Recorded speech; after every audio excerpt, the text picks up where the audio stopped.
नमस्कार, मी वैशाली सुतार. झटपट असे होणारे रव्याचे मोदक ते मी आज तुम्हाला शिकवणार आहे. त्यासाठी बारीक रवा 1 वाटी, मोठा रवा वापरायचा नाही, बारीक रवा 1 वाटी, थोडंसं तेल, थोडंसं मीठ आणि मोदकासाठी लागणारे गूळ खोबऱ्याचे सारण. त्यामध्ये मी गूळ वापरलेला आहे, तुम्ही तुमच्या आवडीनुसार कमी जास्त घालू शकता. आणि मोदक बनवण्यासाठी लागणारा हा साचा. एकदम सोपी पद्धत आहे. तर आपण आता कृतीला सुरुवात करूया. 1 वाटी रवा भाजून घेणे,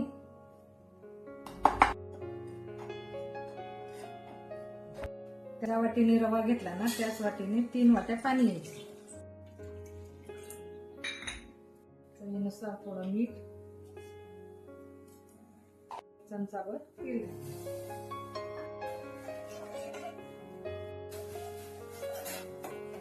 पाण्याला थोडी उकळी आली की मग त्यात रवा टाकून थोडा त्याचा शिरा करून घ्यायचा.